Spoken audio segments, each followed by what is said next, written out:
Spirituality is a particular term which actually means dealing with intuition. In the theistic tradition, there is a notion of clinging into a word. A certain act is regarded as displeasing to divine principles. A certain act is regarded as pleasing for the divine whatever. In the tradition of non-theism, however, it is very direct that the case history are not particularly important. What is actually important is here and now. Here and now. Now is definitely now. We try to experience what is available there on the spot. There's no point in thinking that the past did exist that we could have now. This is now. This very moment. Nothing mystical, just now, very simple, straightforward. And from that nowness, however, arises a sense of intelligence, always, that you are constantly interacting with the reality, one by one, spot by spot, constantly. We actually experience fantastic precision, always. But we are threatened by the now, so we jump to the past or the future. Paying attention to the materials that exist in our life, such rich life that we lead. All these choices takes place all the time, but none of them are regarded as bad or good per se. Everything we experience are unconditional experience. They don't come along with a label by saying this is regarded as bad, or this is good. But we experience them, but we don't actually pay heed to them properly. We don't actually regard that as that we are going somewhere. We regard that as a hassle, waiting to be dead. Waiting to be dead. Waiting to be dead. Waiting to be dead.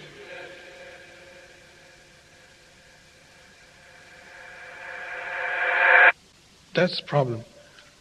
And that is not trusting the nowness properly, that what is actually experienced now possessed a lot of powerful things. It is so powerful that we can't face it. Therefore we have to borrow from the past, invite future all the time. And maybe that's why we seek religion. Maybe that's why we march in the street. Maybe that's why we complain to the society. Maybe that's why we vote for the presidents. It's quite ironical. Very funny indeed.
The more you begin to investigate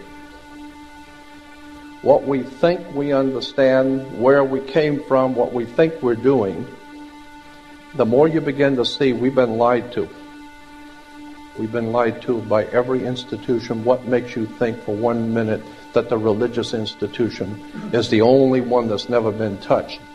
The religious institutions of this world are at the bottom of the dirt. The religious institutions in this world are put there by the same people who gave you your government, your corrupt education, who set up your international banking cartels, because our masters don't give a damn about you or your family. All they care about is what they have always cared about, and that's controlling the whole damn world. We have been misled away from the true and divine presence in the universe that men have called God. I don't know what God is, but I know what He isn't. And unless and until you are prepared to look at the whole truth, and wherever it may go, whoever it may lead to, if you want to look the other way, or if you want to play favorites, then somewhere along the line you're going to find out you're messing with divine justice. The more you educate yourself, the more you understand where things come from, the more obvious things become, and you begin to see lies everywhere. You have to know the truth and seek the truth, and the truth will set you free.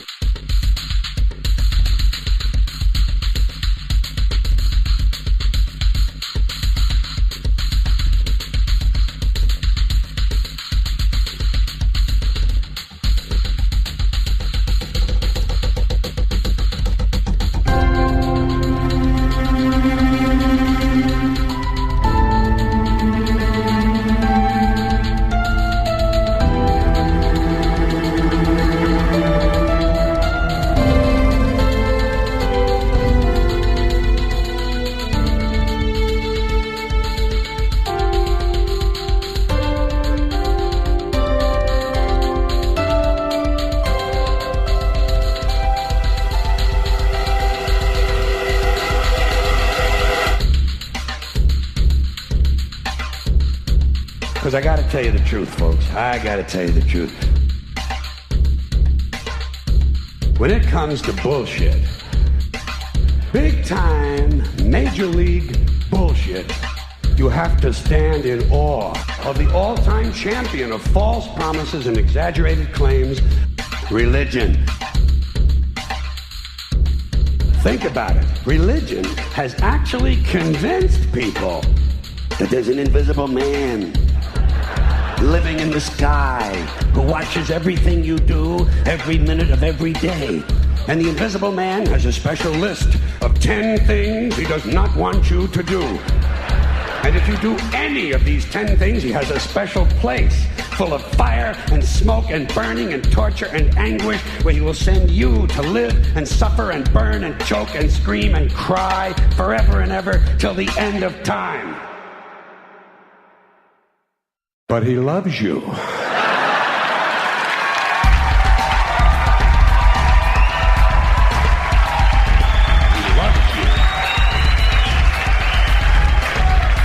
He loves you and he needs money. He always needs money. He's all powerful, all perfect, all knowing, and all wise. Somehow just can't handle money. Religion takes in billions of dollars, they pay no taxes, and they always need a little more. Now, you talk about a good bullshit story. Holy shit.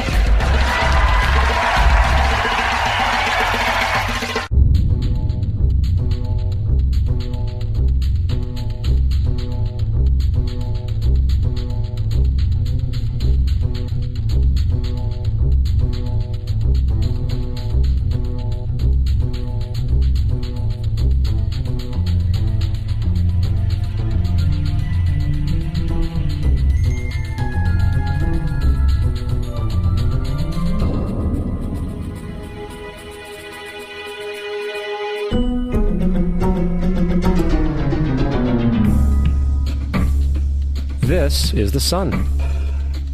As far back as 10,000 BC, history is abundant with carvings and writings reflecting people's respect and adoration for this object. And it is simple to understand why, as every morning the sun would rise, bringing vision, warmth, and security, saving man from the cold, blind, predator-filled darkness of night. Without it, the cultures understood, the crops would not grow, and life on the planet would not survive. These realities made the sun the most adored object of all time. Likewise, they were also very aware of the stars.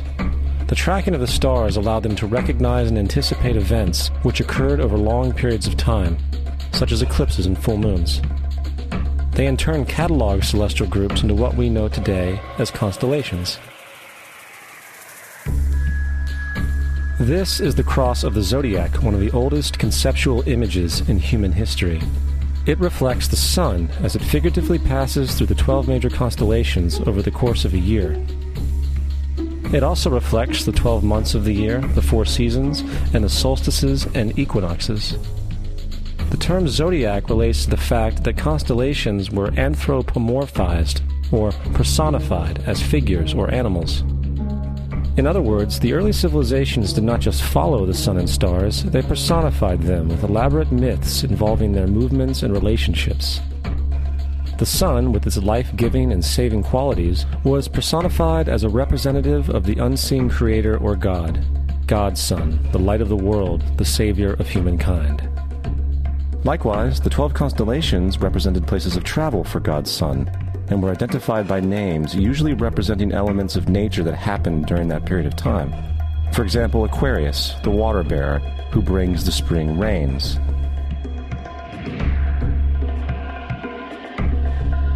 This is Horus. He is the sun god of Egypt of around 3000 BC. He is the sun anthropomorphized, and his life is a series of allegorical myths involving the sun's movement in the sky. From the ancient hieroglyphics in Egypt, we know much about this solar messiah. For instance, Horus, being the sun or the light, had an enemy known as Set, and Set was the personification of the darkness or night. And, metaphorically speaking, every morning Horus would win the battle against Set, while in the evening Set would conquer Horus and send him into the underworld. It is important to note that dark versus light, or good versus evil, is one of the most ubiquitous mythological dualities ever known, and is still expressed on many levels to this day. Broadly speaking, the story of Horus is as follows. Horus was born on December 25th of the Virgin Isis Mary. His birth was accompanied by a star in the east, and upon his birth he was adored by 3 kings. At the age of 12, he was a prodigal child teacher, and at the age of 30, he was baptized by a figure known as Anup, and thus began his ministry. Horus had 12 disciples he traveled about with, performing miracles such as healing the sick and walking on water. Horus was known by many gestural names such as the Truth, the Light, God's Anointed Son, the Good Shepherd, the Lamb of God, and many others. After being betrayed by Typhon, Horus was crucified, buried for 3 days, and thus resurrected. These attributes of Horus, whether original or not, seem to permeate many cultures of the world, for many other gods are found to have the same general mythological structure. Attis of Phrygia, born of the Virgin Nana on December 25th, crucified, placed in a tomb, and after 3 days was resurrected. Krishna of India, born of the Virgin Devaki, with a star in the east signaling his coming. He performed miracles with his disciples, and, upon his death, was resurrected. Dionysus of Greece, born of a virgin on December 25th, was a traveling teacher who performed miracles such as turning water into wine. He was referred to as the King of Kings, God's only begotten Son, the Alpha and Omega, and many others. And, upon his death, he was resurrected. Mithra of Persia, born of a virgin on December 25th, he had 12 disciples and performed miracles, and upon his death was buried for 3 days and thus resurrected. He was also referred to as the Truth, the Light, and many others. Interestingly, the sacred day of worship of Mithra was Sunday. The fact of the matter is, there are numerous saviors from different periods from all over the world which subscribe to these general characteristics. The question remains, why these attributes? Why the virgin birth on December 25th? Why dead for 3 days in the inevitable resurrection? Why 12 disciples or followers? To find out, let's examine the most recent of the solar messiahs.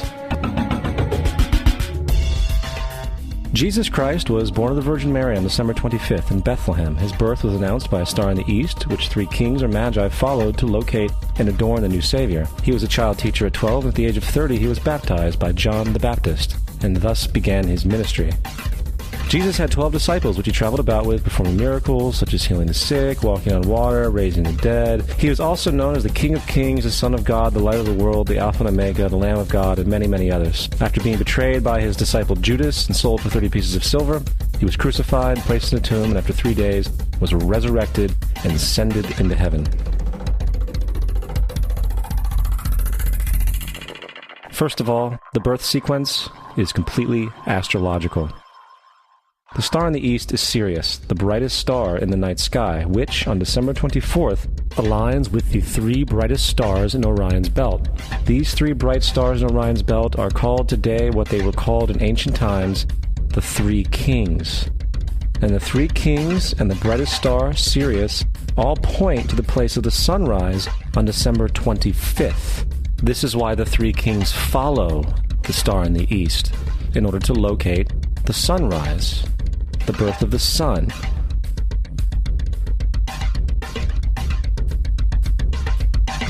The Virgin Mary is the constellation Virgo, also known as Virgo the Virgin. Virgo in Latin means virgin. Virgo is also referred to as the house of bread, and the representation of Virgo is a virgin holding a sheaf of wheat. This house of bread and its symbol of wheat represents August and September, the time of harvest. In turn, Bethlehem, in fact, literally translates to house of bread. Bethlehem is thus a reference to the constellation Virgo, a place in the sky, not on earth. There's another very interesting phenomenon that occurs around December 25th, or the winter solstice. From the summer solstice to the winter solstice, the days become shorter and colder. And from the perspective of the northern hemisphere, the sun appears to move south and get smaller and more scarce. The shortening of the days and the expiration of the crops when approaching the winter solstice symbolized the process of death to the ancients. It was the death of the sun. And by December 22nd, the sun's demise was fully realized, for the sun, having moved south continually for 6 months, makes it to its lowest point in the sky. Here a curious thing occurs. The sun stops moving south, at least perceivably, for 3 days. And during this 3-day pause, the sun resides in the vicinity of the Southern Cross, or Crux, constellation.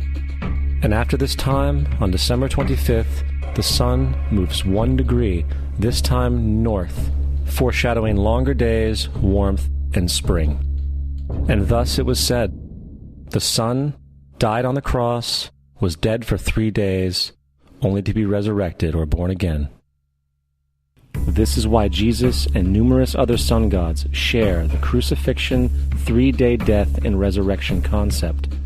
It is the sun's transition period before it shifts its direction back into the northern hemisphere, bringing spring and thus salvation.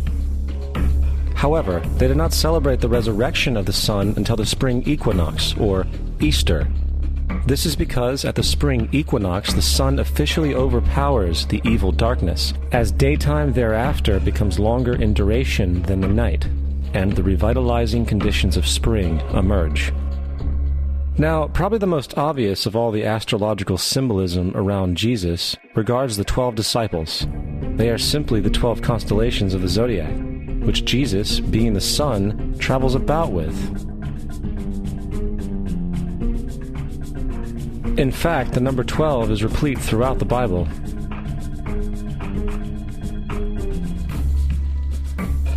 Coming back to the cross of the zodiac, the figurative life of the sun, this was not just an artistic expression or tool to track the sun's movement. It was also a pagan spiritual symbol, the shorthand of which looked like this. This is not a symbol of Christianity. It is a pagan adaptation of the cross of the zodiac.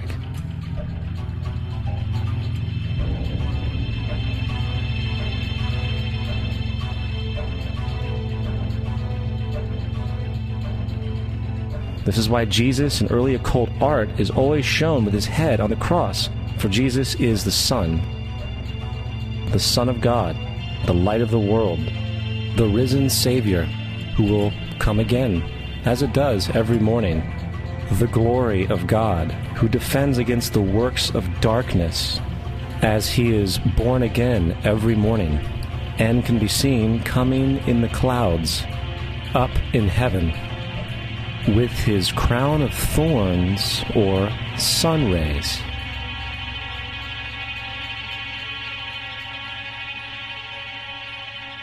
Now, of the many astronomical metaphors in the Bible, one of the most important has to do with the ages.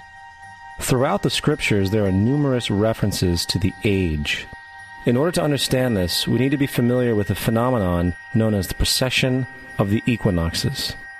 The ancient Egyptians, along with cultures long before them, recognized that approximately every 2150 years, the sunrise on the morning of the spring equinox would occur in a different sign of the zodiac. This has to do with a slow, angular wobble that the Earth maintains as it rotates on its axis. It is called a precession because the constellations go backwards rather than through the normal yearly cycle. The amount of time it takes for the precession to go through all 12 signs is roughly 25,765 years. This is also called the Great Year, and ancient societies were very aware of this, and they referred to each 2150-year period as an age. From 4300 BC to 2150 BC, it was the age of Taurus, the bull. From 2150 BC to 1 AD, it was the age of Aries, the ram. And from 1 AD to 2150 AD, it is the age of Pisces, the age we are still in to this day. And in and around 2150, we will enter the new age, the age of Aquarius. Now, the Bible reflects, broadly speaking, a symbolic movement through 3 ages while foreshadowing a 4th. In the Old Testament, when Moses comes down Mount Sinai with the 10 Commandments, he is very upset to see his people worshiping a golden bull calf. In fact, he shattered the stone tablets and instructed his people to kill each other in order to purify themselves. Most biblical scholars will attribute this anger to the fact that the Israelites were worshiping a false idol or something to that effect. The reality is, the golden bull is Taurus the bull, and Moses represents the new age of Aries the ram. This is why Jews even today still blow the ram's horn. Moses represents the new age of Aries, and upon the new age, everyone must shed the old age. Other deities mark these transitions as well, such as Mithra, a pre-Christian god who kills the bull in the same symbology. Now Jesus is the figure who ushers in the age following Aries, the age of Pisces, or the 2 fish. Fish symbolism is very abundant in the New Testament. Jesus feeds 5,000 people with bread and 2 fish. When he begins his ministry walking along Galilee, he befriends 2 fishermen who follow him. And I think we have all seen the Jesus fish on the back of people's cars. Little do they know what it actually means. It is a pagan astrological symbolism for the sun's kingdom during the age of Pisces. Also, Jesus' assumed birth date is essentially the start of this age. At Luke 22:10, when Jesus is asked by his disciples where the last Passover would be, Jesus replies, "Behold, when ye are entered into the city, there shall a man meet you, bearing a pitcher of water. Follow him into the house where he entereth in." This scripture is by far one of the most revealing of all the astrological references.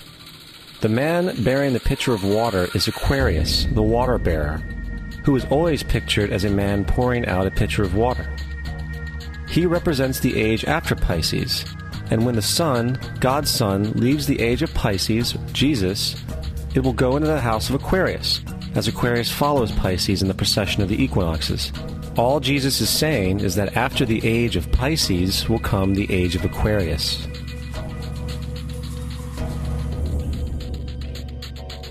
Now, we have all heard about the end times and the end of the world. The cartoonish depictions in the book of Revelation aside, The main source of this idea comes from Matthew 28:20, where Jesus says, "I will be with you even to the end of the world." However, in the King James Version, world is a mistranslation, among many mistranslations. The actual word being used is eon, which means age. I will be with you even to the end of the age, which is true, as Jesus' solar Piscean personification will end when the sun enters the age of Aquarius. The entire concept of end times and the end of the world is a misinterpreted astrological allegory. Let's tell that to the approximately 100 million people in America who believe the end of the world is coming. Furthermore, the character of Jesus being a literary and astrological hybrid is most explicitly a plagiarization of the Egyptian sun god Horus. For example, inscribed about 3,500 years ago on the walls at the Temple of Luxor in Egypt are images of the Annunciation, the miracle conception, the birth, and the adoration of Horus. The images begin with Thoth announcing to the Virgin Isis that she will conceive Horus, then Neph, the Holy Ghost, impregnating the Virgin, and then the virgin birth and the adoration. This is exactly the story of Jesus' miracle conception. In fact, the literary similarities between the Egyptian religion and the Christian religion are staggering.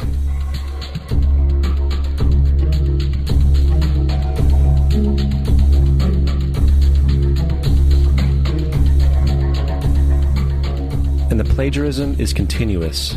The story of Noah and Noah's Ark is taken directly from tradition. The concept of the Great Flood is ubiquitous throughout the ancient world, with over 200 cited claims in different periods and times. However, one need look no further for a pre-Christian source than the Epic of Gilgamesh, written in 2600 BC. This story talks of a great flood commanded by God, an ark with saved animals upon it, and even the release and return of a dove, all held in common with the biblical story, among many other similarities. And then there is the plagiarized story of Moses. Upon Moses' birth, it is said that he was placed in a reed basket and set adrift in a river in order to avoid infanticide. He was later rescued by a daughter of royalty and raised by her as a prince. This baby in a basket story was lifted directly from the myth of Sargon of Akkad of around 2250 BC. Sargon was born, placed in a reed basket in order to avoid infanticide, and set adrift in a river. He was in turn rescued and raised by Aki, a royal midwife. Furthermore, Moses is known as the lawgiver, the giver of the Ten Commandments, the Mosaic Law. However, the idea of a law being passed from God to a prophet up on a mountain is also a very old motif. Moses is just another lawgiver in a long line of lawgivers in mythological history. In India, Manu was the great lawgiver. In Crete, Minos ascended Mount Dicta, where Zeus gave him the sacred laws, while in Egypt there was Meses, who carried stone tablets and upon them the laws of God were written. Manu, Minos, Meses, Moses. And as far as the Ten Commandments, they are taken outright from spell 125 in the Egyptian Book of the Dead. What the Book of the Dead phrased, "I have not stolen," became "thou shalt not steal." "I have not killed," became "thou shalt not kill." "I have not told lies," became "thou shalt not bear false witness," and so forth. In fact, the Egyptian religion is likely the primary foundational basis for the Judeo-Christian theology. Baptism, afterlife, final judgment, virgin birth, death and resurrection, crucifixion, the Ark of the Covenant, circumcision, saviors, Holy Communion, Great Flood, Easter, Christmas, Passover, and many, many more are all attributes of Egyptian ideas long predating Christianity and Judaism. Justin Martyr, one of the first Christian historians and defenders, wrote, "When we say that he, Jesus Christ, our teacher, was produced without sexual union, was crucified and died and rose again and ascended into heaven, we propound nothing different from what you believe regarding those who you esteem sons of Jupiter." In a different writing, Justin Martyr said, "He was born of a virgin, except this in common with what you believe of Perseus." It's obvious that Justin and other early Christians knew how similar Christianity was to the pagan religions. However, Justin had a solution. As far as he was concerned, the devil did it. The devil had the foresight to come before Christ and create his characteristics in the pagan world. Fundamentalist Christianity, fascinating. These people actually believe the world is 12,000 years old. Swear to God. I actually asked one of these guys, okay, dinosaur fossils. He says, dinosaur fossils? God put those here to test our faith.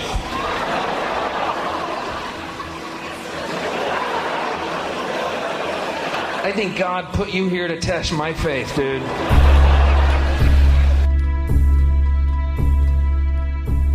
The Bible is nothing more than an astrotheological literary hybrid, just like nearly all religious myths before it. In fact, the aspect of transference of one character's attributes to a new character can be found within the book itself. In the Old Testament, there is the story of Joseph. Joseph was a prototype for Jesus. Joseph was born of a miracle birth. Jesus was born of a miracle birth. Joseph was of 12 brothers. Jesus had 12 disciples. Joseph was sold for 20 pieces of silver. Jesus was sold for 30 pieces of silver. Brother Judah suggests the sale of Joseph. Disciple Judas suggests the sale of Jesus. Joseph began his work at the age of 30. Jesus began his work at the age of 30. The parallels go on and on. Furthermore, is there any non-biblical historical evidence of any person living with the name Jesus, the son of Mary, who traveled about with 12 followers, healing people and the like? There are numerous historians who lived in and around the Mediterranean, either during or soon after the assumed life of Jesus. How many of these historians document this figure? Not one. However, to be fair, that doesn't mean defenders of the historical Jesus haven't claimed the contrary. 4 historians are typically referenced to justify Jesus' existence. Pliny the Younger, Suetonius, and Tacitus are the first 3. Each one of their entries consists of only a few sentences at best, and only refer to Christus or the Christ, which in fact is not a name but a title. It means the Anointed One. The 4th source is Josephus, and this source has been proven to be a forgery for hundreds of years. Sadly, it is still cited as truth. You would think that a guy who rose from the dead and ascended into heaven for all eyes to see and performed the wealth of miracles acclaimed to him would have made it into the historical record. It didn't, because once the evidence is weighed, there are very high odds that the figure known as Jesus did not even exist.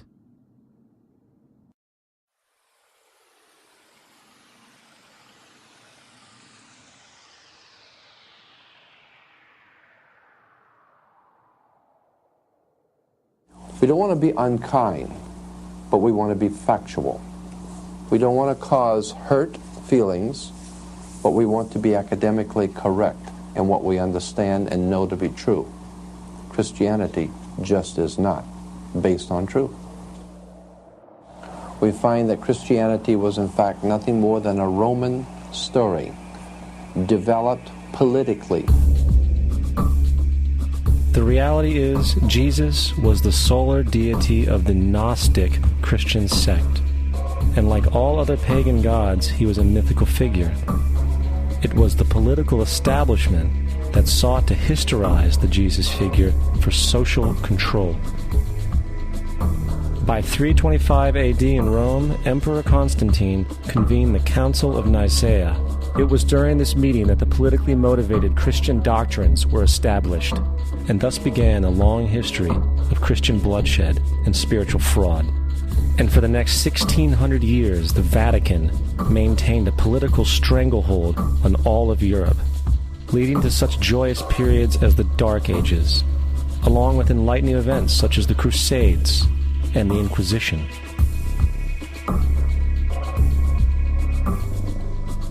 Christianity, along with all other theistic belief systems, is the fraud of the age.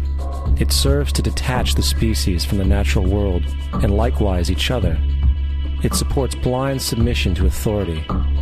It reduces human responsibility to the effect that God controls everything, and in turn awful crimes can be justified in the name of a divine pursuit. And most importantly, it empowers those who know the truth, but use the myth to manipulate and control societies. The religious myth is the most powerful device ever created and serves as the psychological soil upon which other myths can flourish.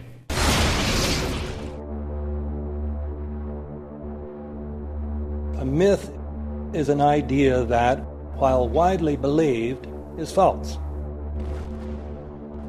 In a deeper sense, in the religious sense, a myth serves as an orienting and mobilizing story for a people. The focus is not on the story's relation to reality, but on its function. A story cannot function unless it is believed to be true in the community or the nation. It is not a matter of debate. If some people have the bad taste to raise the question of the truth of the sacred story, the keepers of the faith do not enter into debate with them. They ignore them or denounce them as blasphemers. It is wrong, blasphemous, and sinful for you to suggest, imply, or help other people come to the conclusion that the U.S. government killed 3,000 of its own citizens.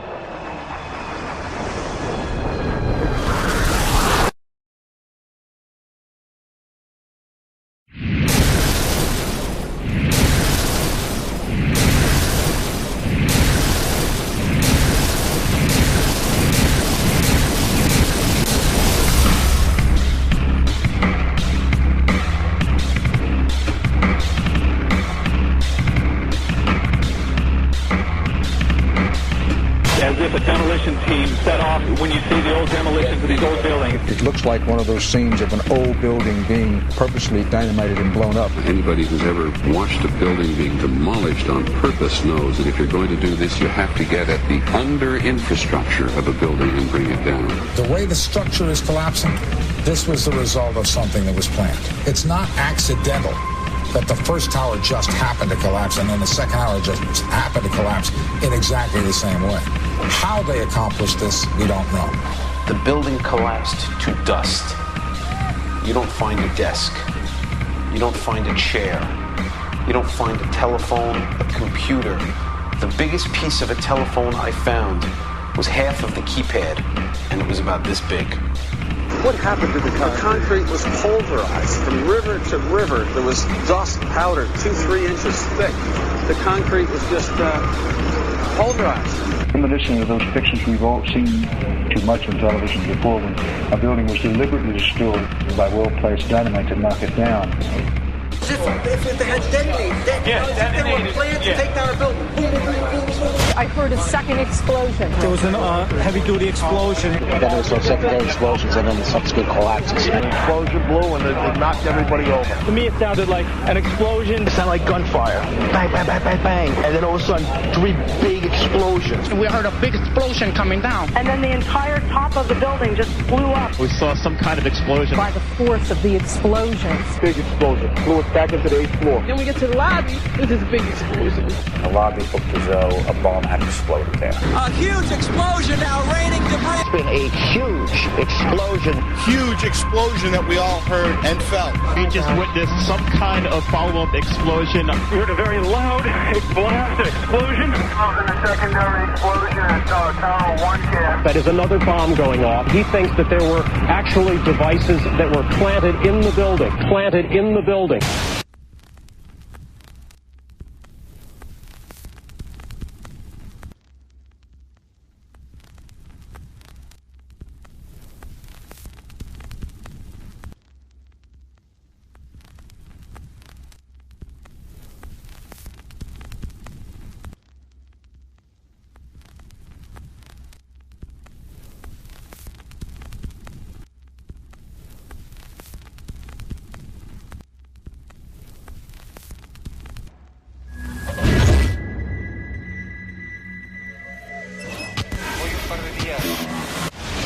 I don't think anybody could have predicted that they would try to use an airplane as a missile, a hijacked airplane as a missile. Nobody in our government, at least, and I don't think the prior government that could envision flying airplanes into buildings. No specific threat involving really domestic operation or involving what happened, obviously, the city's airliner and so. There were no warning signs that I'm aware of. USA Today reports that in the 2 years before the attacks on September the 11th, NORAD conducted exercises using hijacked airliners as weapons. And one target was the World Trade Center.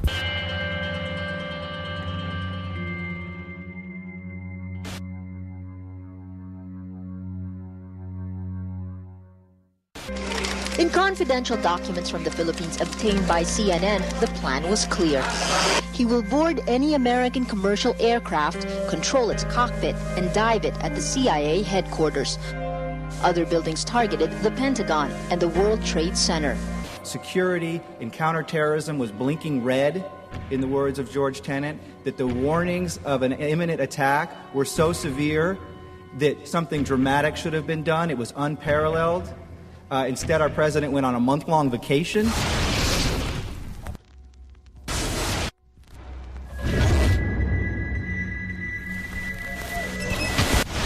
The head of Pakistani intelligence at the ISI, Mahmoud Ahmed, requested Omar Sheikh to wire $100,000 to Mohammed Atta, who was the lead hijacker. Hijacker Mohammed Atta received wire transfers via Pakistan. The man sending the money to Atta is believed to be Ahmed Umar Saeed Sheikh. Omar Sheikh admitted he was supported by the Pakistan government's intelligence service, the ISI.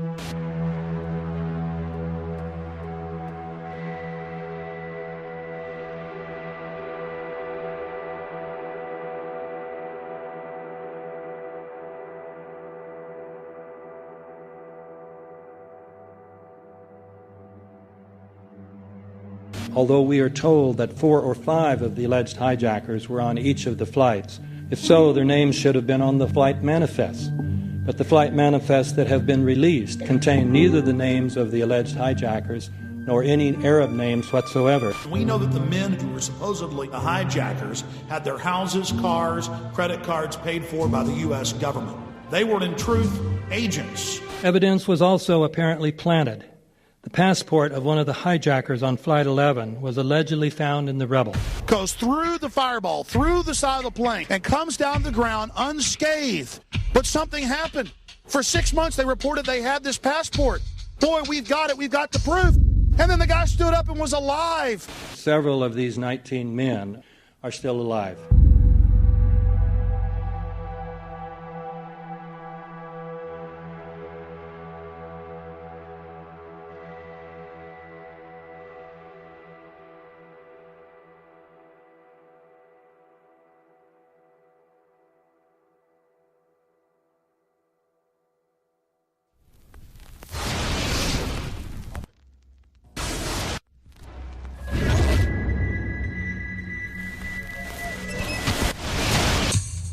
Of course we're after bin Laden. He's January 2001, the Bush administration orders the FBI and intelligence agencies to back off investigations involving the bin Laden family, including 2 of Osama bin Laden's relatives, who were living, guess where, in Falls Church, Virginia, right next to CIA headquarters. When he was already America's most wanted criminal, he reportedly spent 2 weeks in the American hospital in Dubai, was treated by an American doctor, and visited by the local CIA agent.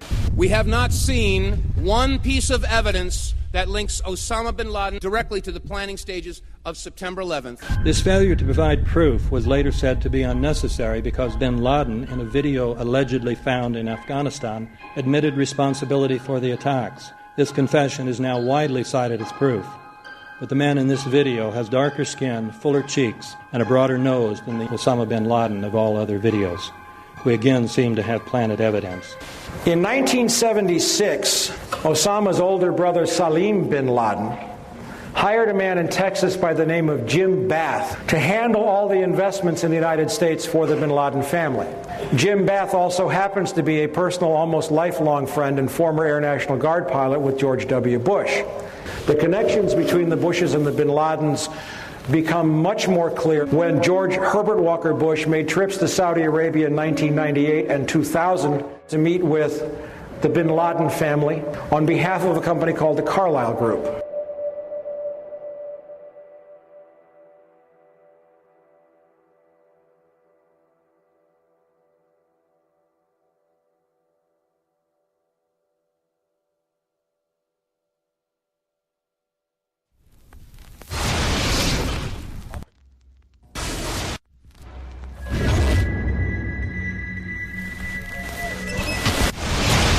How could anyone fly a 60-ton, 125-foot wide, 44-foot tall plane through this obstacle course? The aircraft, before striking the Pentagon, reportedly executed a 270-degree downward spiral, and yet Hani Hanjour was known as a terrible pilot who could not safely fly even a small plane.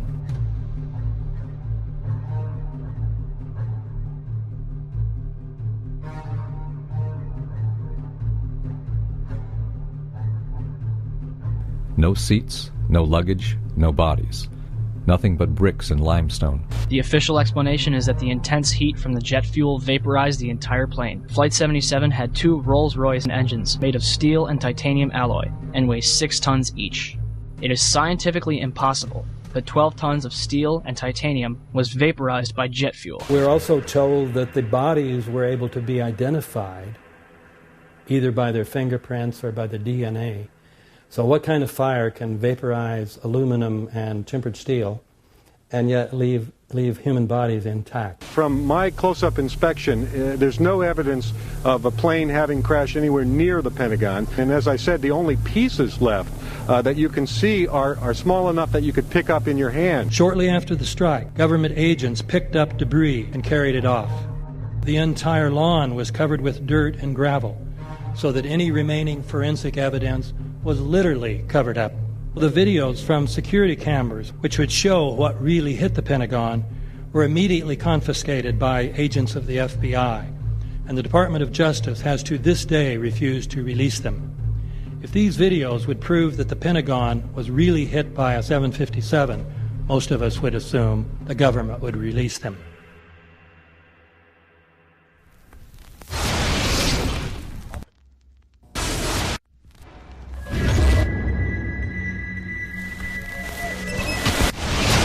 It looks like there's nothing there except for a hole in the ground.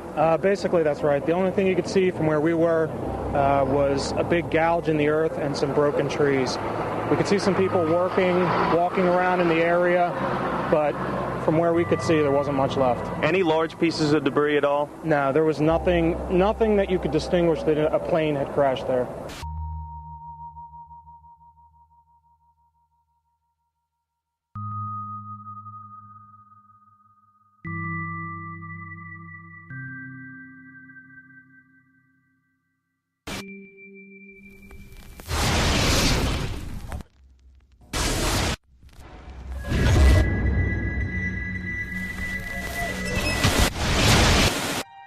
Pancake theory, according to which the fires, while not melting the steel, heated it up sufficiently to cause the floors weakened by the airplane strikes to break loose from the steel columns, and this started a chain reaction. So you would expect then from that theory, which is the official theory, to see a whole stack of floors piled up on top of each other and then a spindle of core columns standing too. The core of each of the twin towers consisted of 47 massive steel columns. If the floors had broken loose from them, these columns would have still been sticking up into the air 1,000 feet. The plane did not cut all those core columns. We designed the buildings to take the impact of the Boeing 707 hitting the building at any location. The building probably could sustain multiple impacts of jetliners. That the plane flew straight into the building. Through him, right. So you're saying that the building was actually designed to cope with a hole like that and still survive? Yeah, it was. If you had dropped, say, a billiard ball From the top of the World Trade Center, 110 floors up there, it would have taken 8 to 10 seconds to hit the ground, encountering no resistance whatsoever. The Twin Towers came down in nearly free-fall speed. 200,000 tons of steel shatters and explodes outwards over 500 feet. This means that floors shattered at an average rate of about 10 floors per second. There is no scenario for a pancake effect of buildings falling that allows them to fall at the rate of free fall. Now what can do that? What can move mass out of the way? Explosives.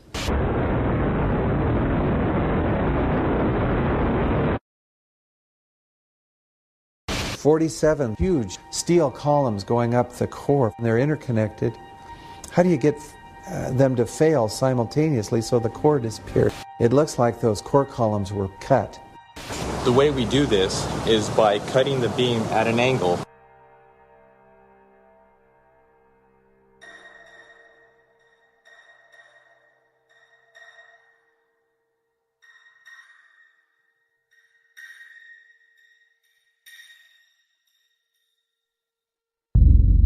I started looking at the molten metal. All three buildings, both towers, in the rubble, in the basement areas, and Building 7, there's these pools of molten metal.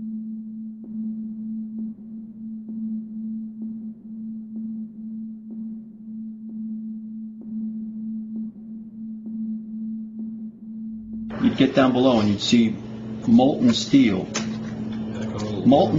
running down the channel rails, like you're in a foundry. Like lava. The molten steel was found 3, 4, and 5 weeks later, when the rubble was being removed. He said that molten steel was also found underneath World Trade Center 7. So I'm looking through the official reports. What do they say about the molten metal? They say nothing. But wait a minute. This is important evidence. So where'd that come from? Thermite is so hot that it'll just cut through steel, through structural steel, for example, like a knife through butter. The products are molten iron and aluminum oxide, which goes off primarily as a dust. You know those enormous dust clouds? You can imagine when you assemble these chemicals on a large scale.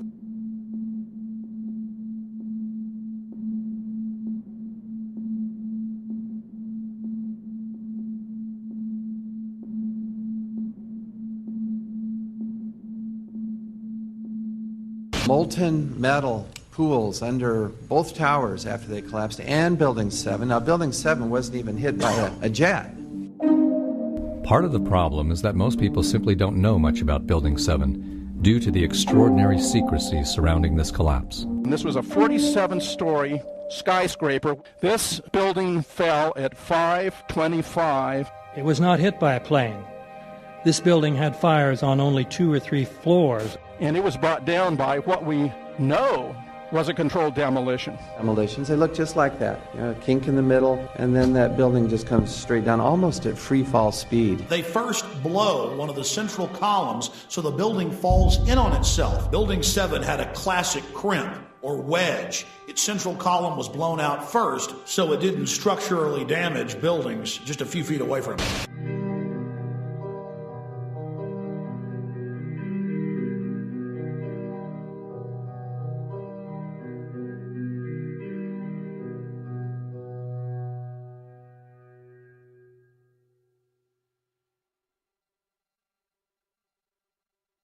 Our office was on the B1 level. As I was talking to a supervisor at 8:46, and all of a sudden we hear, boom! An explosion so hard that pushed us upwards. And it came from the basement between the B2 level and the B3 level. And when I went to verbalize, we hear, boom! The impact of the plane on the top. As I'm walking by the main freight car of the building, in the corridor, that's when I got blown. I mean, the impact of the explosion threw me to the floor, and that's when everything started happening. All of a sudden, a big impact happened again, and all the ceiling tile was falling down, the light fixtures were falling. You know, you got to go clear across the whole from 1 to 2 World Trade Center, and then all of a sudden, it happened all over again. Something else hit us to the floor. Right in the basement, you felt it. Walls were caving in, everything that was going on. I mean, I know of people that got killed in the basement. I know of people that got broken legs in the basement. People that got reconstructive surgery because the walls hit them in the face.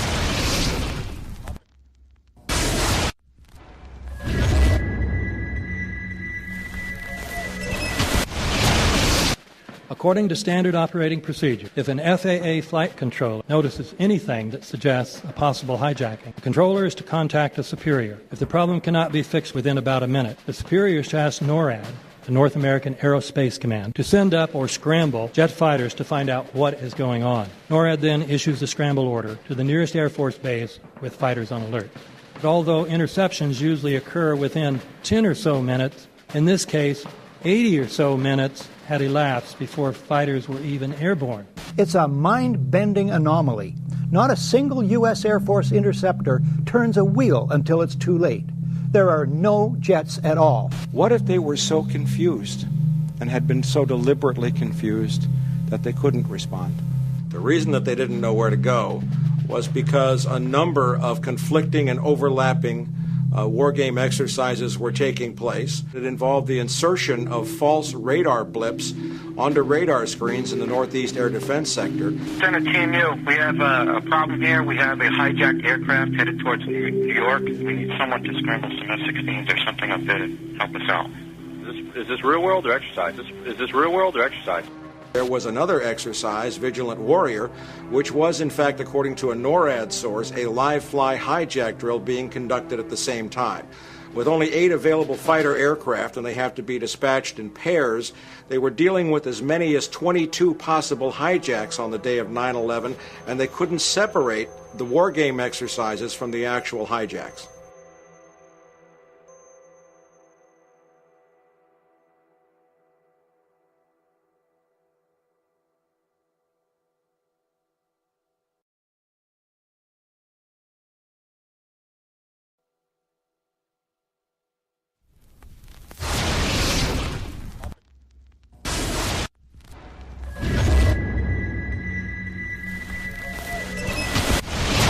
Page 172. The U.S. government has not been able to determine the origin of the money used for the 9/11 attacks. Ultimately, the question is of little practical significance. The American authorities have not managed to trace the source of the funding. And then the most amazingly disingenuous statement, ultimately, is it of little consequence. It is of massive consequence. Doesn't it matter who paid for 9/11? The collapse of Building 7 has been recognized as especially difficult to explain. The 9/11 Commission report implicitly admitted that it could not explain the collapse of this building by not even mentioning it.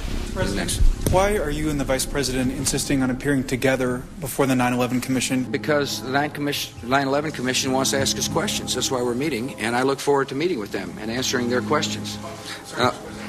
Why you're appearing together rather than separately, which was their request? Because it's a good chance for both of us to answer questions that the 9/11 Commission is looking forward to asking us, and I'm looking forward to answering them. Let's see. Do you think they should be able to stand up and speak their own words? They should go under oath. They should be, yeah, in public.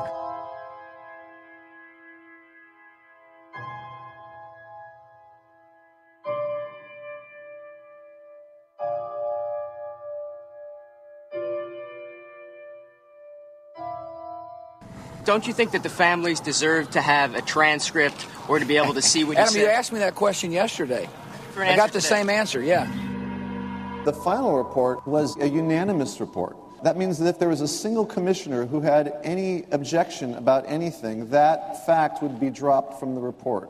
We have found out that he not only served on the transition team of the Bush administration, that he was a person who wrote a draft memo for the setup of the Bush administration's National Security Council, that he was an individual who wrote the preemptive war strategy that was eventually used for the war in Iraq, that he is a close friend of Condoleezza Rice's.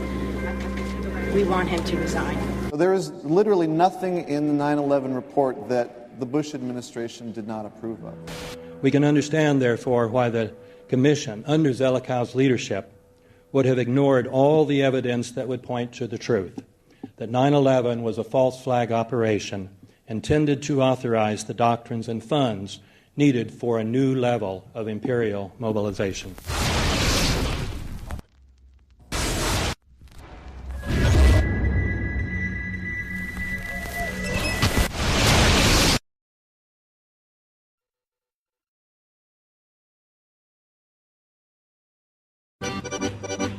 Armed with knives, armed with chemical, biological, nuclear weapons. Fanatics, terrorists, September 11th. September 11th, killers, September 11th, terrorists. Terrorists of Al-Qaeda, terrorists, nuclear weapons, terrorists. 9/11, terror, terrorist, evil. September 11th, September 11th. The terrorists, war and danger. September 11th, terrorism, global terrorism, terrorism, terrorists. Terrorists, terrorists, terrorists, terrorists, the terror. Terrorists, terrorists, terrorism. September 11th, global terrorism, terrorists. Terrorism. September 11th, world terrorism, terrorism. September 11th, global terrorism. September the 11th, terror. Weapons of mass destruction. September the 11th, terrorists. The evil terrorists, no. Terrorism. The words are hypnotically repeated. Terrorism, terrorist, terrorist threat, and of course, believed to be linked to Al-Qaeda. But it's the so-called war on terrorism that's in our faces practically 24/7 as the inescapable focus of our existence. One day, our grandchildren will look back on this time and ask, how was the war on terror won? The entire U.S. ruling class, ruling elite, comes to see terrorism as the preferred means, indeed the only means, to provide social cohesion, to provide an enemy image for the society to keep it together. According to neocon theory from Carl Schmitt, you have to have an enemy image in order to have a society. It's a very dangerous thing because now it means that the entire social order, the political parties, intellectual life, politics in general, all based on a monstrous myth.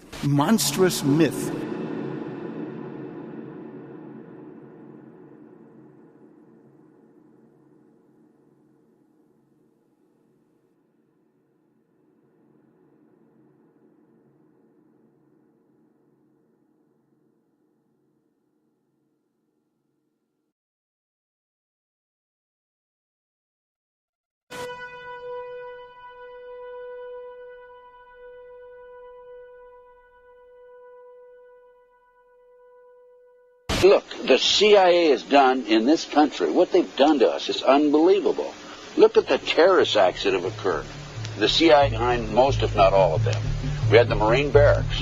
We had our embassy in Kenya. We had Pan Am 103. We had the USS Cole. We had Oklahoma City. We had the World Trade Center in 1993.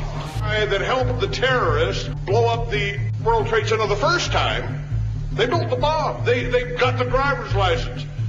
The informant, the FBI informant, a fellow named Salam, a 43-year-old former Egyptian army officer, he was given the assignment to put the bomb together. And he went to his supervisor, his FBI supervisor, and said, we're going to put a dummy bomb in here, right? And the FBI supervisor said, no, we're going to put a real bomb.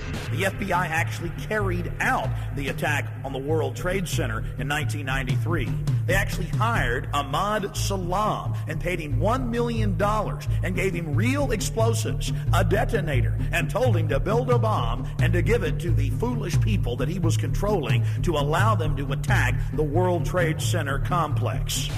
Unfortunately for them, there were only 6 people killed, not enough to pass the legislation. So what happened is 2 years later, April 19, 1995, down comes Oklahoma City Murrah building, 168 people killed. 1 year later, the anti-terrorism legislation that takes away many of our constitutional rights and civil liberties is passed.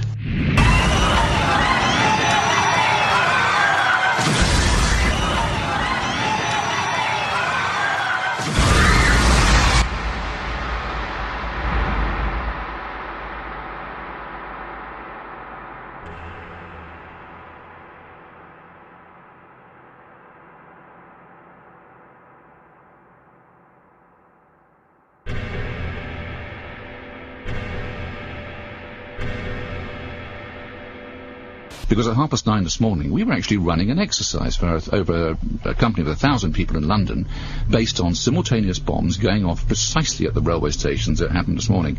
So I still have the hairs on the back of my neck standing upright. To get this quite straight, you were running an exercise to see how you would cope with this, and it happened while you were running the exercise? Precisely.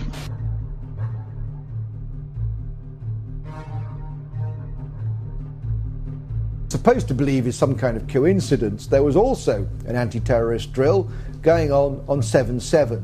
And again, just like 9/11, they were talking about attacks on the same targets, the same kind of tube stations, and exactly the same time as the actual attack happened, providing some kind of cover for what must be operations orchestrated in some way by the state.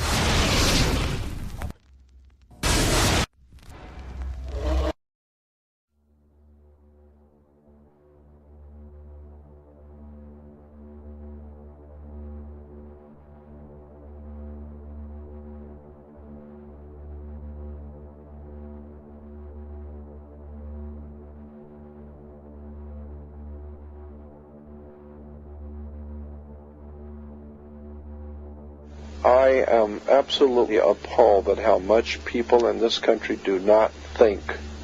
We are given to understand that an Arabic guy out there up in the mountains financed the most elaborate attack on this country. Do you think some people in a cave were able to have NORAD stand down? Do you think that people in a cave were able to have all of this happen? And when I think about how many Americans were killed in New York City, and believing as I do that this thing was a setup job, this is a textbook operation that Nazis used, and they've used it over and over again. America has been suckered in one more time. I don't have to tell you things are bad. Everybody knows things are bad. The dollar buys a nickel's worth. Banks are going bust. Shopkeepers keep a gun under the counter. Punks are running wild in the street, and there's nobody anywhere who seems to know what to do, and there's no end to it. We know the air is unfit to breathe, and our food is unfit to eat. We sit watching our TVs while some local newscaster tells us that today we had 15 homicides and 63 violent crimes, as if that's the way it's supposed to be. We know things are bad, worse than bad. They're crazy. It's like everything everywhere is going crazy, so we don't go out anymore. We sit in the house, and slowly the world we're living in is getting smaller, and all we say is, please, at least leave us alone in our living rooms. Let me have my toaster and my TV and my steel-belted radios, and I won't say anything. Just leave us alone. Well, I'm not going to leave you alone. I want you to get mad. I don't want you to protest. I don't want you to riot. I don't want you to write to your congressmen because I wouldn't know what to tell you to write. I don't know what to do about the depression and the inflation and the Russians and the crime in the street. All I know is that first, you've got to get mad. You've got to say, I'm a human being. God damn it. My life has value.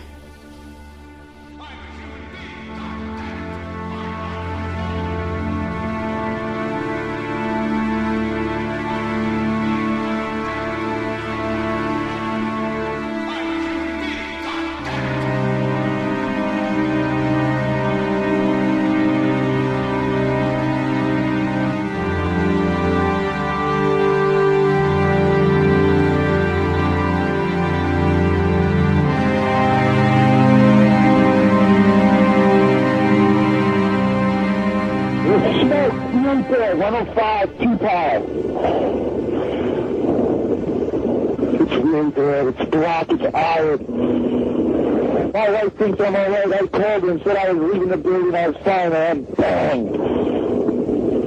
It's three of us, 2 broken windows. Oh, God! Ah!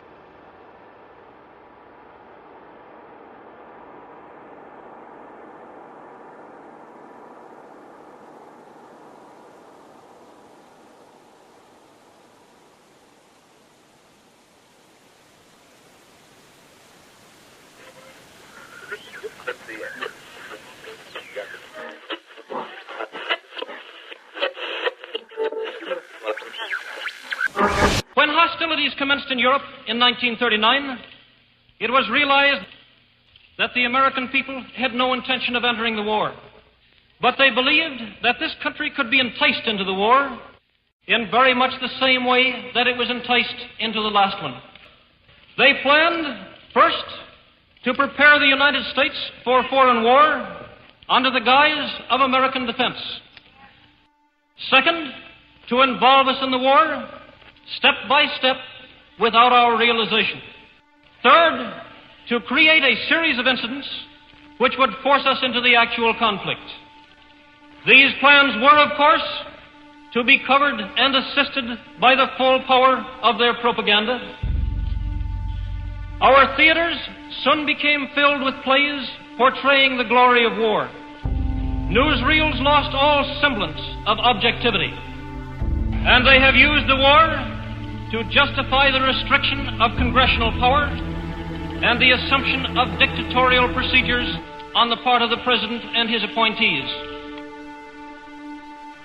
A fear campaign was inaugurated. We cannot allow the natural passions and prejudices of other peoples to lead our country to destruction.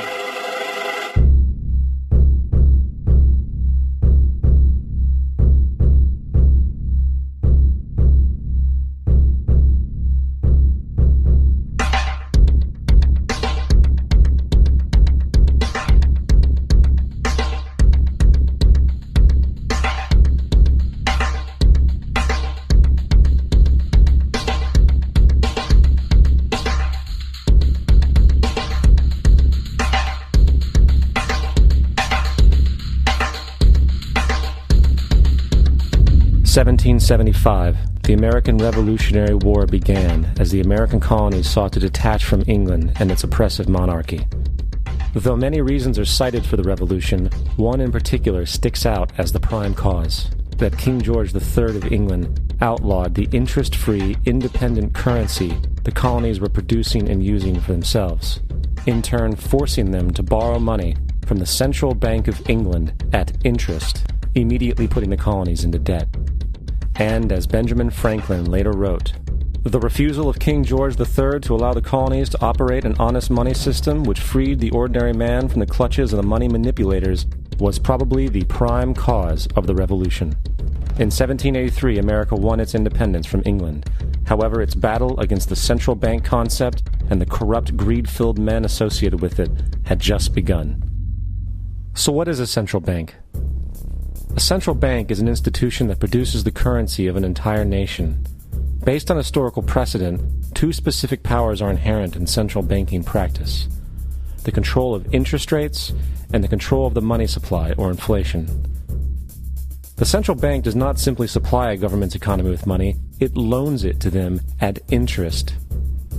Then, through the use of increasing and decreasing the supply of money, the central bank regulates the value of the currency being issued. It is critical to understand that the entire structure of this system can only produce one thing in the long run: debt. It doesn't take a lot of ingenuity to figure this scam out. For every single dollar produced by the central bank is loaned at interest. That means every single dollar produced is actually the dollar plus a certain percent of debt based on that dollar. And since the central bank has the monopoly over the production of the currency for the entire country, and they loan each dollar out with immediate debt attached to it, where does the money to pay for the debt come from? It can only come from the central bank again, which means the central bank has to perpetually increase its money supply to temporarily cover the outstanding debt created, which in turn, since that new money is loaned out at interest as well, creates even more debt. The end result of this system without fail is slavery, for it is impossible for the government and thus the public to ever come out of the self-generating debt. The founding fathers of this country were well aware of this.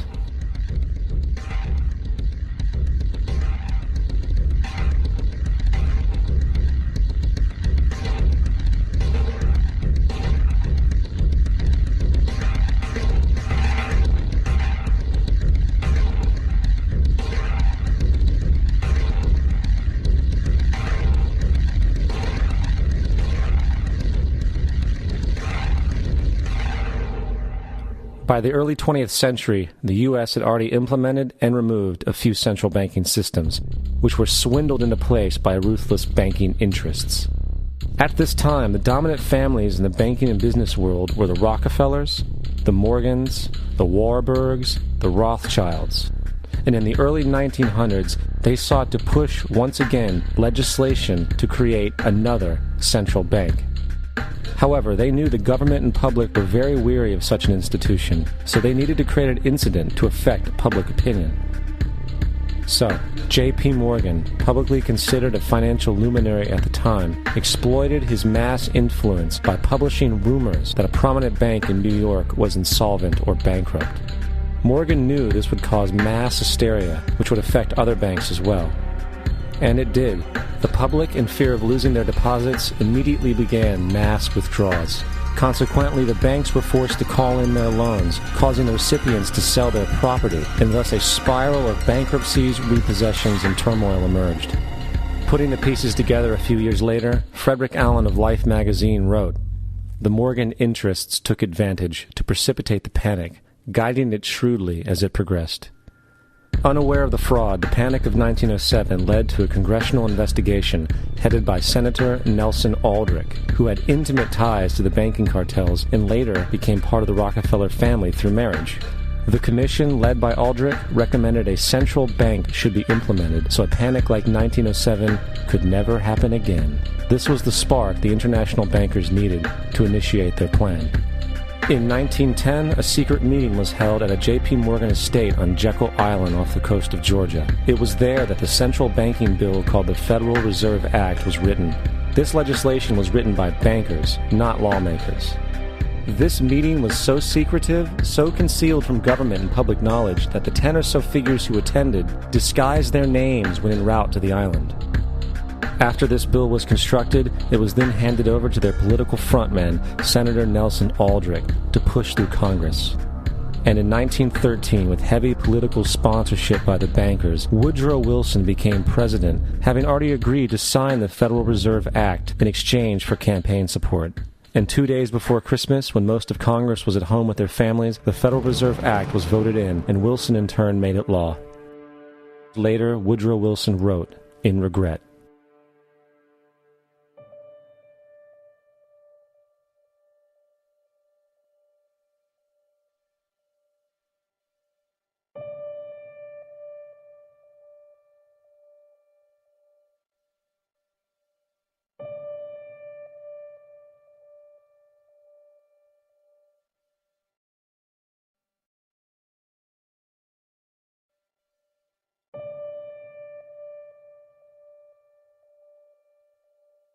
Congressman Louis McFadden also expressed the truth after the passage of the bill. A world banking system was being set up here, a superstate controlled by international bankers, acting together to enslave the world for their own pleasure. The Fed has usurped the government.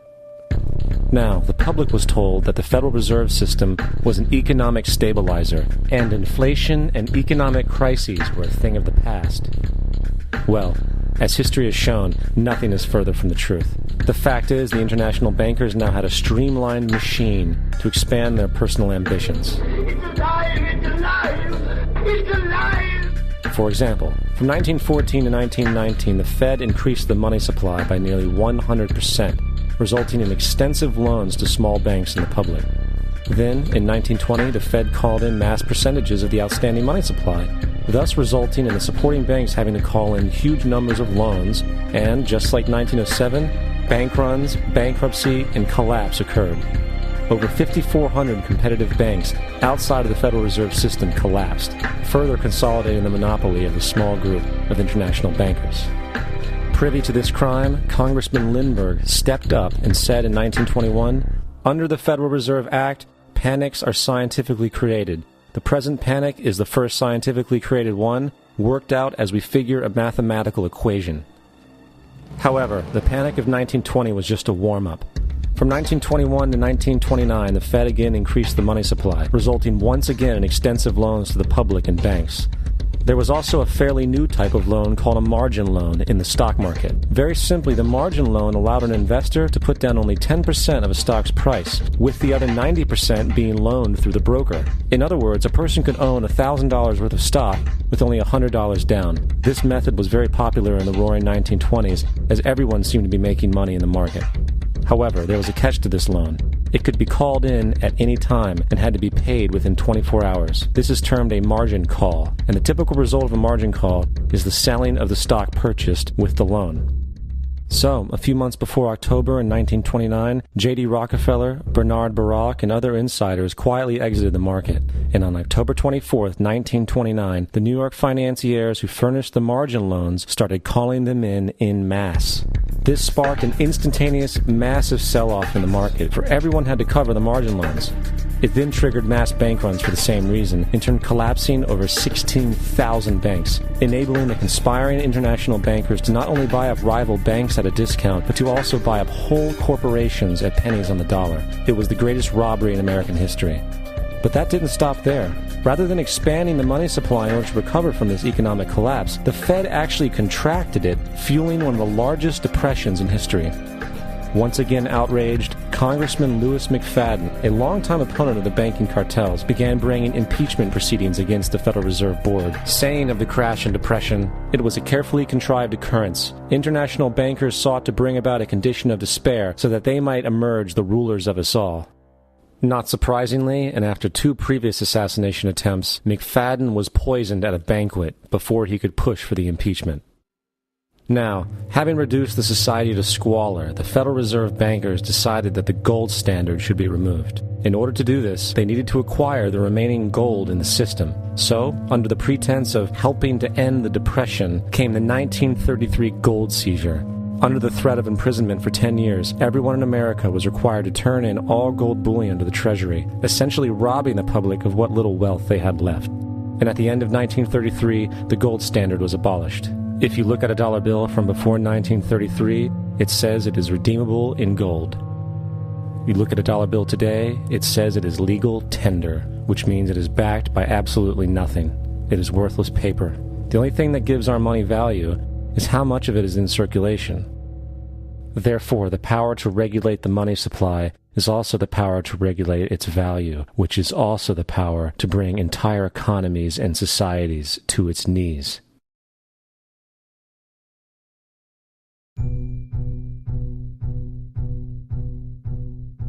It's important to clearly understand the Federal Reserve is a private corporation. It is about as Federal Express. It makes its own policies and is under virtually no regulation by the U.S. government. It is a private bank that loans all the currency at interest to the government, completely consistent with the fraudulent central banking model that the country sought to escape from when it declared independence in the American Revolutionary War. Now, going back to 1913, the Federal Reserve Act was not the only unconstitutional bill pushed through Congress. They also pushed the federal income tax. It's worthwhile to point out that the American public's ignorance towards the federal income tax is a testament to how dumbed down and oblivious the American population really is. First of all, the federal income tax is completely unconstitutional, as it is a direct, unapportioned tax. All direct taxes have to be apportioned to be legal based on the Constitution. Secondly, the required number of states in order to ratify the amendment to allow the income tax was never met, and this has even been cited in modern court cases.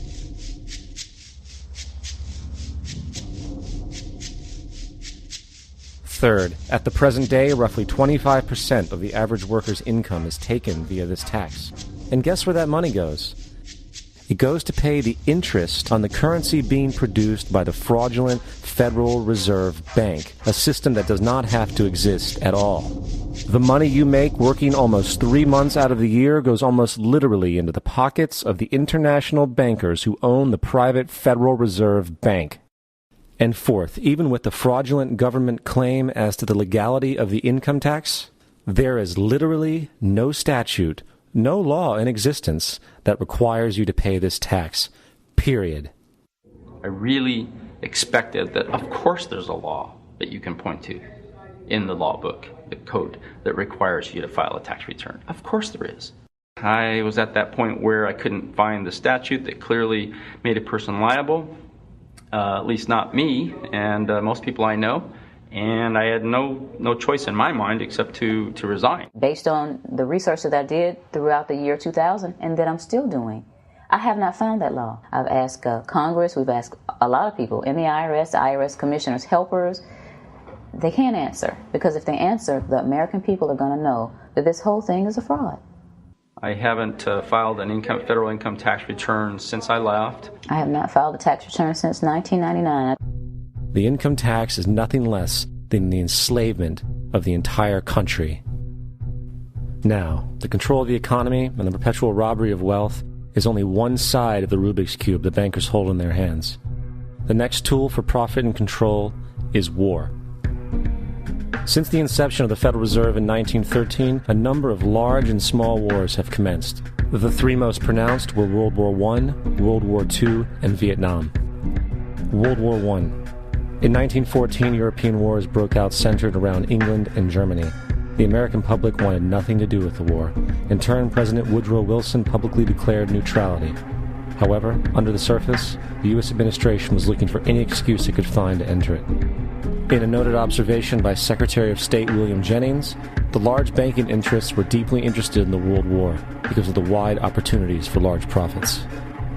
It's important to understand that the most lucrative thing that can happen for the international bankers is war, for it forces the country to borrow even more money from the Federal Reserve Bank at interest.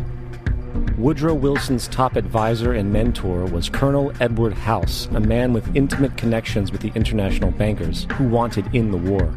In a documented conversation between Colonel House, Wilson's advisor, and Sir Edward Grey, the Foreign Secretary of England, regarding how to get America into the war, Grey inquired, "What will Americans do if Germans sink an ocean liner with American passengers on board?"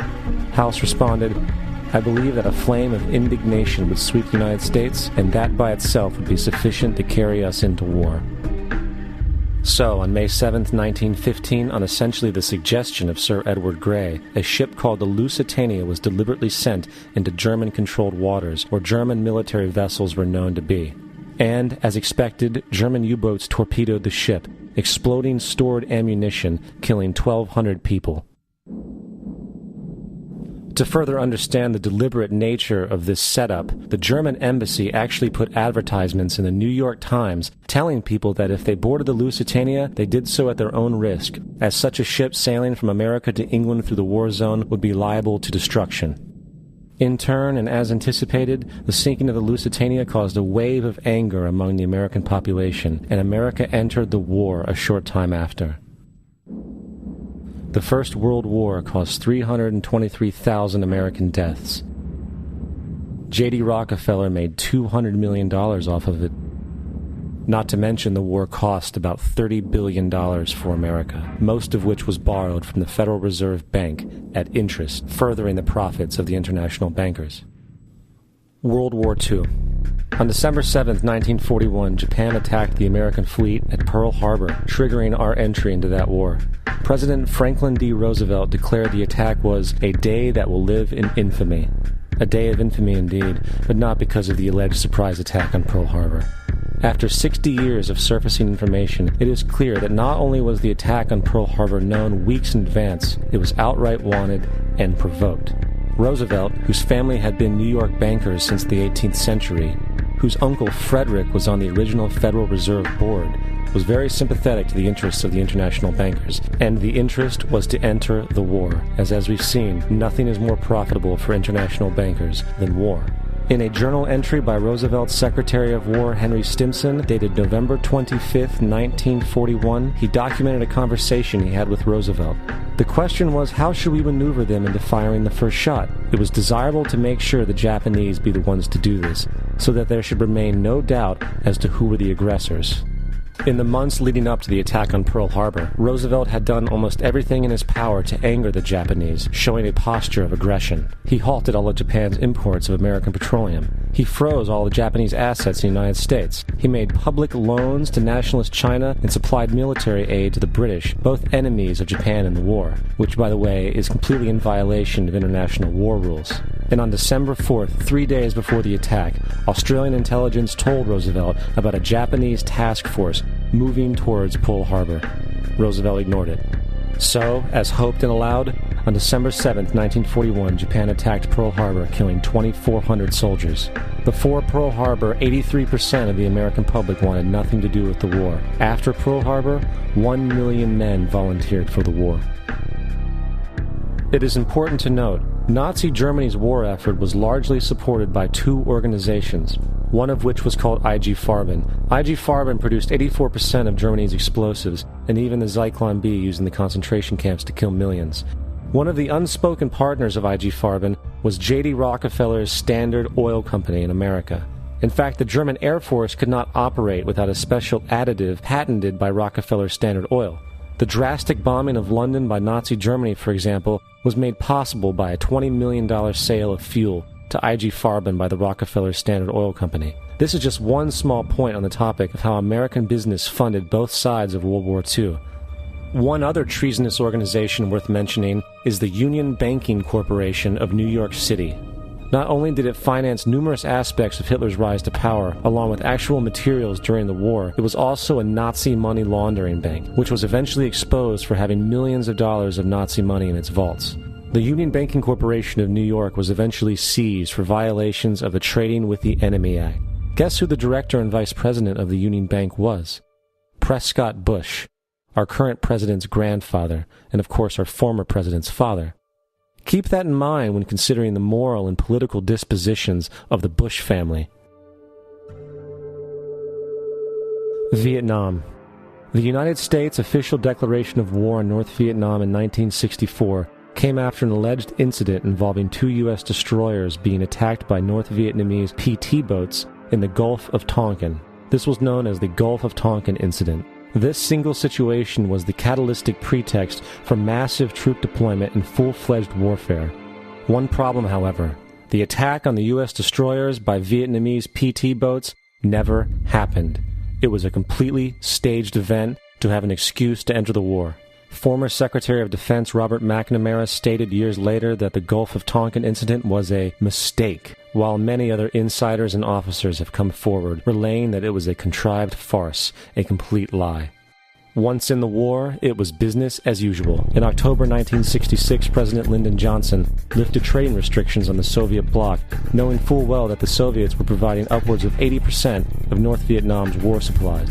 Consequently, Rockefeller interests financed factories in the Soviet Union, which the Soviets used to manufacture military equipment and send it to North Vietnam. However, the funding of both sides of this conflict was only one side of the coin. In 1985, Vietnam's rules of engagement were declassified. This detailed what American troops were and were not allowed to do in the war. It included absurdities like North Vietnamese anti-aircraft missile systems could not be bombed until they were known to be fully operational. No enemy could be pursued once they crossed the border of Laos or Cambodia. And most revealing of all, the most critical strategic targets were not allowed to be attacked unless initiated by high military officials. Apart from these imposed ludicrous limitations, North Vietnam was informed of these restrictions and therefore could base entire strategies around the limitations of the American forces. This is why the war went on so long. And the bottom line is this: the Vietnam War was never meant to be won, just sustained. This war for profit resulted in 58,000 American deaths and 3 million dead Vietnamese. So, where are we now? September 11th was the jumpstart for what is now an accelerated agenda by the ruthless elite. It was a staged war pretext no different than the sinking of the Lusitania, the provoking of Pearl Harbor, and the Gulf of Tonkin lie. In fact, if 9/11 wasn't a planned war pretext, it would be an exception to the rule. It has been used to launch two unprovoked illegal wars, one against Iraq and one against Afghanistan. However, 9/11 was a pretext for another war as well, the war against you. The Patriot Act, Homeland Security, the Military Tribunals Act, and other legislations are all completely and entirely designed to destroy your civil liberties and limit your ability to fight back against what is coming. Currently in the United States, unannounced to most brainwashed Americans, your home can be searched without a warrant, without you being home. You can in turn be arrested with no charges revealed to you, detained indefinitely with no access to a lawyer, and legally tortured, all under the suspicion that you might be a terrorist. If you need a painted picture of what is happening in this country, let's recognize how history repeats itself. In February 1933, Hitler staged a false flag attack, burning down his own German parliament building, the Reichstag, and blamed it on communist terrorists. Within the next few weeks, he passed the Enabling Act, which completely eradicated the German Constitution, destroying people's liberties. He then led a series of preemptive wars, all justified to the German people as necessary to maintaining homeland security.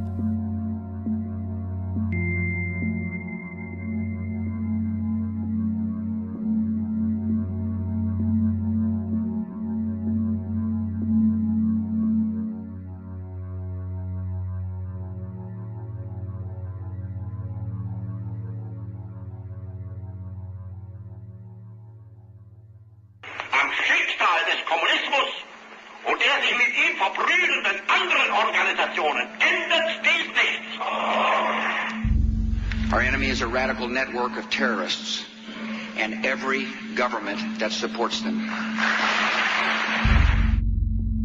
It's time to wake up. The people in power go out of their way to make sure that you are perpetually misled and manipulated. The majority's perception of reality, especially in the political arena, is not their own. It is shrewdly imposed upon them without them even knowing it. For example, the public at large actually believes the invasion of Iraq is going badly, as sectarian violence doesn't seem to stop. What the public fails to see is that the destabilization of Iraq is exactly what the people behind the government want. This war is to be sustained so the region can be divided up, domination of the oil maintained, continual profits reaped for the defense contractors, and most importantly, permanent military bases established to be used as a launching pad against other oil-bearing, non-conforming countries such as Iran and Syria. For further implication that the civil war and destabilization is purely intentional, in 2005, 2 elite British SAS officers were arrested by Iraqi police after being caught driving around in their car shooting at civilians while dressed up as Arabs. After being arrested and taken to a jail in Basra, the British Army immediately requested the release of these men. When the Basra government refused, British tanks came in and physically broke out the men from the Basra prison. If you wish to destroy an area, how do you do it? Well, there are 2 ways. You can go in there and bomb it and so forth, but that is not very efficient. What you do is you try to get the people in that area to kill each other and to destroy their own territory, their own farms. And that's what's been done in that area. The way in which you destroy an opponent is get him to destroy himself by dividing his ranks against one another. Then you feed both sides. You have agents feeding both sides, inflaming both sides. And they kill each other off. And it's time that some of us woke up to this reality to understand that people who try to maintain empires and create empires do it by manipulating the people they're trying to conquer. You might want to ask yourself why the entire culture is utterly saturated with mass media entertainment from all sides, while the educational system in America continues its stupefying downward slide since the U.S. government decided to take over and subsidize the public school system. What your government pays for, it gets. When we understand that, then we look at government-financed institutions of education and see the kind of students and the kind of education that's being turned out by these government-financed schools. Logic will tell you that if what is being turned out in those schools was not in accord with what the state and the federal government wanted, then it would change it. The bottom line is that the government is getting what they have ordered. They do not want your children to be educated. They do not want you to think too much. That is why our country and our world has become so proliferated with entertainments, mass media, television shows, amusement parks, drugs, alcohol, and every kind of entertainment to keep the human mind entertained, so that you don't get in the way of important people by doing too much thinking. you had better wake up and understand that there are people who are guiding your life and you don't even know it. We're in a lot of trouble because you people and 62 million other Americans are listening to me right now, because less than 3% of you people read books, because less than 15% of you read newspapers, because the only truth you know is what you get over this tube. Right now, there is an entire generation that never knew anything that didn't come out of this tube. This tube is the gospel, the ultimate revelation. This tube can make or break presidents, popes, prime ministers. This tube is the most awesome goddamn force in the whole godless world. And woe is us if it ever falls into the hands of the wrong people. And when the largest company in the world controls the most awesome goddamn propaganda force in the whole godless world, who knows what shit will be peddled for truth on this network. So you listen to me. Listen to me. Television is not the truth. Television is a goddamn amusement park. Television is a circus, a carnival, a traveling troupe of acrobats, storytellers, dancers, singers, jugglers, sideshow freaks, lion tamers, and football players. We're in the boredom-killing business. But you people sit there day after day, night after night, all ages, colors, creeds. We're all you know. You're beginning to believe the illusions we're spinning here. You're beginning to think that the tube is reality and that your own lives are unreal. You do whatever the tube tells you. You dress like the tube. You eat like the tube. You raise your children like the tube. You even think like the tube. This is mass madness, you maniacs. In God's name, you people are the real thing. We are the illusion. The last thing the men behind the curtain want is a conscious, informed public capable of critical thinking, which is why a continually fraudulent zeitgeist is output via religion, the mass media, and the educational system. They seek to keep you in a distracted, naive bubble, and they are doing a damn good job of it. In 2005, an arrangement between Canada, Mexico, and the United States was made. This arrangement, unannounced to the public, unregulated by Congress, merges the United States, Mexico, and Canada into one entity, erasing all borders. It's called the North American Union, and you might want to ask yourself why you've never heard of this. In fact, there is only one mainstream reporter who has actually heard of and has had the courage to cover this issue. The Bush administration's open borders policy and its decision to ignore the enforcement of this country's immigration laws is part of a broader agenda. President Bush signed a formal agreement that will end the United States as we know it, and he took the step without approval from either the U.S. Congress or the people of the United States. It's a deal that few have even heard of. It's being done again by very few people at the very top on behalf of the investment class, but the working class of people, political officials across our country, from communities, from cities and so forth, they don't know anything about this. This isn't some trade agreement. It is a total removal of sovereignty from these countries, which will also result in a completely new currency called the Amero. Fall. Apart from that, I think one thing people who are dollar-based need to focus on is the Amero. That's the one thing that nobody's talking about, but I think it's going to have a big impact on everybody's life in Canada, the U.S., and Mexico. The Amero is the proposed new currency for the North American community, which is being developed right now between Canada, the U.S., and Mexico to make a borderless community, much like the EU, and the dollar, Canadian dollar, U.S. dollar, and the Mexican peso replaced by the Amero. By default of this agreement, the American Constitution will eventually be obsolete. You would think that a situation like this would be on the cover of every major newspaper. That is until you realize that the people who are behind this movement are the same people behind the mainstream media, and you are not told what you're not supposed to know. The North American Union is the same concept as the European Union, the African Union, and the soon-to-be Asian Union, and the same people are behind all of them. And, when the time is right, the North American Union, the European Union, the African Union, and the Asian Union will be merged together, forming the final stages of a plan these men have been working on for over 60 years. A one-world government.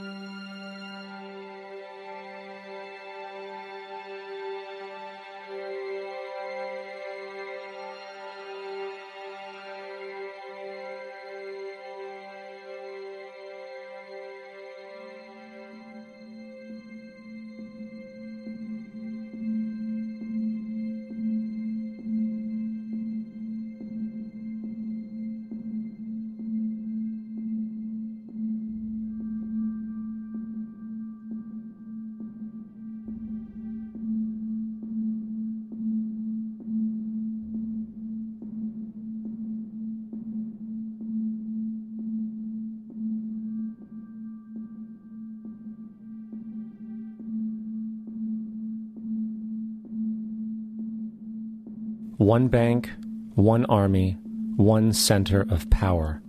And if we have learned anything from history, it is that power corrupts, and absolute power corrupts absolutely. This is Aaron Russo, a filmmaker and former politician. To his left is Nicholas Rockefeller of the infamous Rockefeller banking and business dynasty. After maintaining a close friendship with Nicholas Rockefeller, Aaron eventually ended the relationship, appalled by what he had learned about the Rockefellers and their ambitions. I got a call one day from an attorney woman I knew, and she said, would you like to meet one of the Rockefellers? I said, sure, I'd love to. And we became friends, and he began to divulge a lot of things to me. So he said to me one night, he said that there's going to be an event there, and out of that event, you're going to see we're going to go into Afghanistan, so we can run pipelines from the Caspian Sea. We're going to go into Iraq to take the oil and establish a base in the Middle East, and we're going to go into Venezuela and try and get rid of Chavez. And the first two they've accomplished. Chavez they didn't accomplish. And he said you're going to see guys going into caves looking for looking for people that they're never going to find. You know, he was laughing about the fact that you have this war on terror. There's no real enemy. He's talking about how by having this war on terror, you can never win it because it's an eternal war. And so you can always keep taking people's liberties away. And I said, how are you going to convince people that this war is real? He said, but the media can convince everybody it's real. I mean, you know, it's just that you keep talking about things. You keep saying it over and over and over again, and eventually people believe it. You know, you created the Federal Reserve in 1913 through lies. You create 9/11, which is another lie. Through 9/11, then you're fighting a war on terror, and now all of a sudden you go into Iraq, which was another lie, and now they're going to do Iran. You know, and it's all one thing leading to another, leading to another, leading to another. Now, I would say, what are you doing this for? What's the point of this thing? You have all the money in the world you ever want. You have all the power. I said, you know, you're hurting people. It's not a good thing. And he would say, what do you care about the people for? Take care of yourself and you take care of your family. And then I said to him, what are the ultimate goals here? He said, the ultimate goal is to get everybody in this world chipped with the RFID chip and have all money be on those chips and everything on those chips. And if anybody wants to protest what we do or violate what we want, we just turn off their chip. That's right, microchipped. In 2005, Congress, under the pretense of immigration control and the so-called war on terrorism, passed the Real ID Act, under which it is projected by May 2008, you will be required to carry around a federal identification card, which includes on it a scannable barcode with your personal information. However, this barcode is only an intermediary step before the card is equipped with a VeriChip RFID tracking module, which will use radio frequencies to track your every move on the planet. If this sounds foreign to you, please note that the RFID tracking chip is already in all new American passports. And the final step is the implanted chip, which many people have already been manipulated into accepting under different pretenses. We have a Florida family who are really pioneers in a brave new world. They have volunteered to be the first ever to have microchip identification devices implanted into their body. After 9/11, I was really concerned with the security of my family. I wouldn't mind having something planted permanently in my arm that would identify me. In the end, everybody will be locked into a monitored control grid where every single action you perform is documented. And if you get out of line, they can just turn off your chip, for at that point in time, every single aspect of society will revolve around interactions with the chips. This is the picture that is painted for the future if you open your eyes to see it. A centralized one-world economy where everyone's moves and everyone's transactions are tracked and monitored, all rights removed. The most incredible aspect of all. These totalitarian elements will not be forced upon the people. The people will demand them. For the social manipulation of society through the generation of fear and division has completely detached humans from their sense of power and reality. A process which has been going on for centuries, if not millennia. Religion, patriotism, race, wealth, class, and every other form of arbitrary, separatist identification and thus conceit has served to create a controlled population, utterly malleable in the hands of the few. Divide and conquer is the motto, and as long as people continue to see themselves as separate from everything else, they lend themselves to being completely enslaved. The men behind the curtain know this, and they also know that if people ever realize the truth of their relationship to nature and the truth of their personal power, the entire manufactured zeitgeist they prey upon will collapse like a house of cards.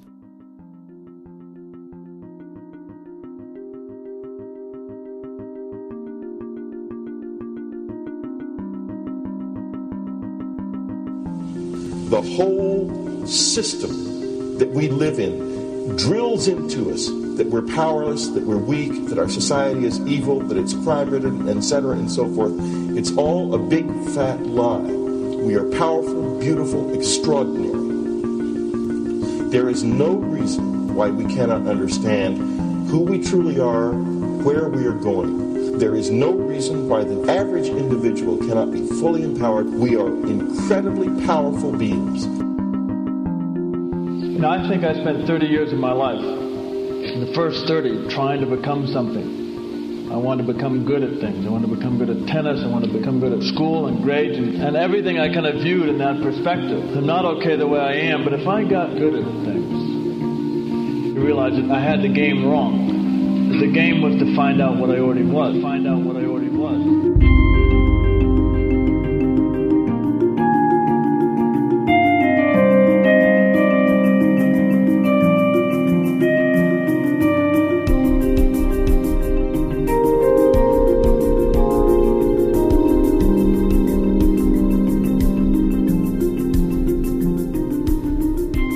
Now, in our culture, we've been trained for individual differences to stand out. So you look at each person, immediately it is brighter, dumber, older, younger, richer, poorer, and we make all these dimensional distinctions, put them in categories and treat them that way. And we get so that we only see others as separate from ourselves in the ways in which they're separate. And one of the dramatic characteristics of experience is being with another person and suddenly seeing the ways in which they are like you, not different from you. And experiencing the fact that which is essence in you and which is essence in me is indeed one. The understanding that there is no other. It is all one. And I wasn't born Richard Alpert. I was just born as a human being. And then I learned this whole business of who I am and whether I'm good or bad or achieving or not. All that's learned along the way.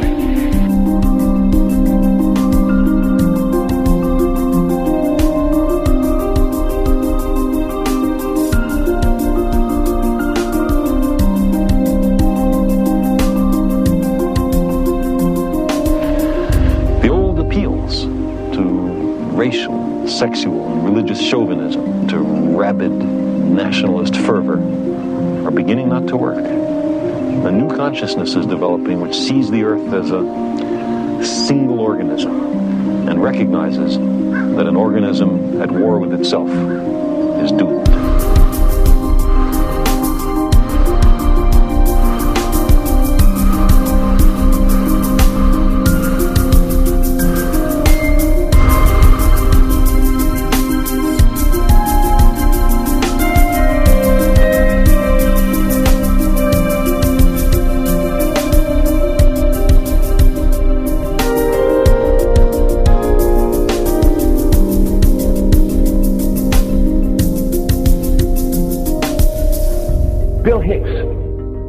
Finish his shows with this.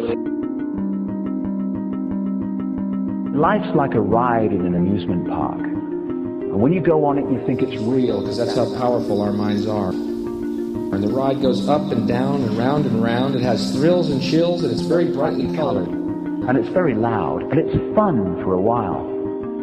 Some have been on the ride for a long time, and they begin to question, is this real, or is this just a ride? And other people have remembered, and they come back to us and they say, hey, don't worry. Don't be afraid ever, because this is just a ride. And we kill those people. Shut him up. I've got a lot invested in this ride. Shut him up. Look at my furrows of worry. Look at my big bank account. My family, this has to be real. It's just a ride. But we'll kill those good guys who try and tell us that. You ever notice that? And let the demons run amok? But it doesn't matter, because it's just a ride, and we can change it anytime we want. It's only a choice. No effort, no work, no job, no savings of money. Just a choice right now between fear